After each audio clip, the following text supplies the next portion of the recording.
ou moins d'Europe pour que ça aille mieux. Alors, François Asselineau d'abord, et puis Florian Philippot, vous vouliez intervenir, et ensuite je donnerai la parole à tout le monde. Allez-y. Je voudrais dire d'abord que il y a les 8 candidats dont vous parlez tout à l'heure. D'après l'ARCOM, ont bénéficié au cours de cette campagne de 92% du temps de parole.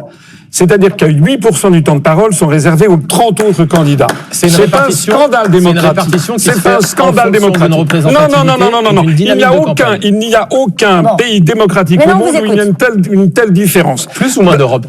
D'ailleurs, je vous signale, à tout hasard, que nous avons saisi l'OSCE, vous savez, cette organisation qui surveille la façon dont se déroulent les élections en Biélorussie, en Russie, au Venezuela, et je reçois demain des observateurs qui viennent voir comment sont traitées les élections européennes en France.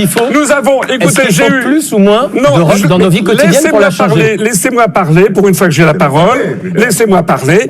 C'est un scandale la façon dont se déroulent ces élections européennes, où on vient 5 jours avant le scrutin nous demander notre avis à 23h lorsqu'il n'y a plus personne. Exactement. Je représente, vous savez ce que je vais vous dire?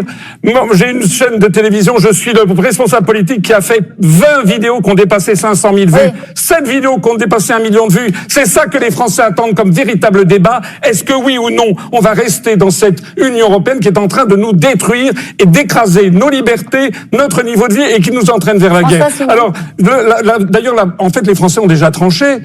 En 2005, 55% des Français ont voté non. Quelle a été la suite des événements? Les européistes ont imposé quand même la construction européenne. C'est une dictature qui ne dit pas son nom. Nous sommes là pour la combattre.